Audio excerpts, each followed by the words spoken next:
Cricket বিশ্বকাপ 2023 ইন্ডিয়াতে অনুষ্ঠিত হয়ে যাচ্ছে।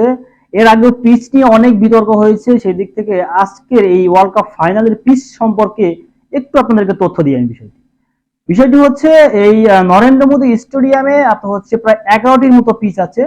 সেখানে হচ্ছে 1 থেকে 5 নাম্বার পিচ পর্যন্ত যে পিচটি তৈরি করা হয়েছে এটা হচ্ছে এক ধরনের ওই এলাকারই লোকাল ব্ল্যাক ক্লে কাদা মাটি দিয়ে তৈরি করা হয়েছে। যার কারণটা হচ্ছে এটা হচ্ছে কালো কালারের এক ধরনের কাদা মাটি আছে, সেই মাটি দিয়ে হচ্ছে এই 1 থেকে 5 নাম্বার যে পিচগুলো রয়েছে সেগুলো তৈরি করা হয়েছে। এই পিচগুলো একটা মেইনলি বৈশিষ্ট্য হচ্ছে এগুলো হচ্ছে আপনার বেশিরভাগ সময় দ্রুত ড্রাই হয়ে যায়, মানে ভিজে যায়। বিশেষ করে ডাবল শিফটে যে খেলাগুলো থাকে, মানে দিন থেকে রাত পর্যন্ত যে খেলাগুলো থাকে, এই খেলাগুলোতে একটু সমস্যা হয়, বিশেষ করে যারা একটু পরে ফিল্ডিং করেন তাদের জন্য, কি সরি ব্যাটিং করেন তাদের জন্য। সেই ক্ষেত্রের দিক থেকে যদি আমরা বলতে চাই, এই পিচে হচ্ছে একটি খেলা হয়েছে, এটা হচ্ছে ইন্ডিয়া ভার্সেস পাকিস্তান। সেখানে দেখা গেছে যারা পরে ব্যাটিং করেছে তারাই হচ্ছে ম্যাচটি জিতেছে।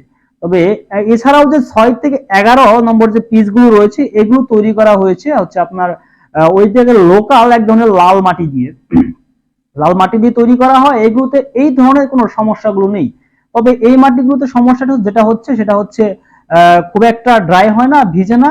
আর হচ্ছে এই মাটিতে হচ্ছে আপনার বেশিরভাগ সময় বলগুলো যেটা আছে, বলগুলো স্পিনাররা বিশেষ করে একটু এক্সট্রা একটা সুবিধা পাইতে পারে। এইগুলাতে হচ্ছে একটু সুইং করে ভালো, ওই 6 থেকে 11 নম্বর যে লাল বালির যে লাল মাটির যে পিচগুলো রয়েছে সেখানে একটু সুইং করে।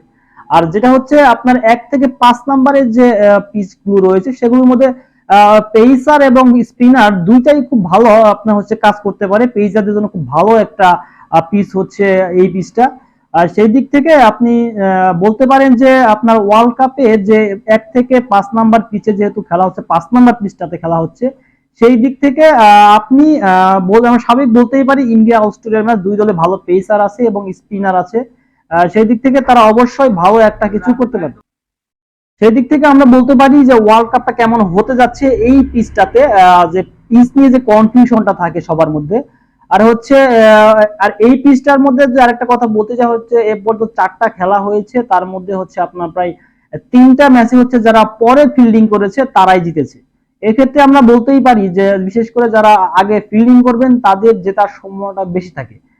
এখানে আরেকটা কথা হচ্ছে আপনার যে এই পিচটা 1 থেকে 5 পর্যন্ত যে কালো মাটি দিয়ে যে পিচটা তৈরি করছে, কালো কাদা মাটি দিয়ে, এখানে আসলে মেনলি শর্ট যে খেলাগুলো আছে বা শর্ট যে যেমন টি20 খেলাগুলো যেগুলো আছে, এই খেলাগুলোর মধ্যে সবচেয়ে বেশি পারফেক্ট, যেহেতু এখানে রাত থেকে দিন পর্যন্ত খেলা হবে।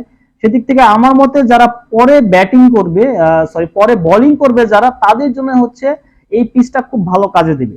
কারণ সেদিক থেকে দেখা যেতে পারে কে কি করতেছে, এখন ভালো ব্যাটিং বোলিং দুই পক্ষেই আছে, এখন কি বলে এই হচ্ছে। আর পিচ রিপোর্টটা নিয়ে এত আহামরি কিছু নেই, খেলাই হচ্ছে মেন কথা। আপনি যতই পিচ নিয়ে গবেষণা করে দেখেন না কেন, যদি আপনার ব্যাটিং স্কোয়াড যদি ভালো নয়, বোলিং স্কোয়াড ভালো না হলে তো আপনার পিচ নিয়ে আসলে এত গবেষণা করে কিছু বলার নাই। যদিও আমরা হচ্ছে এই বিষয় নিয়ে বেশি মাতামাতি করি যে পিচটা কেমন হয়েছে, পিচটা ভালো নাকি খারাপ।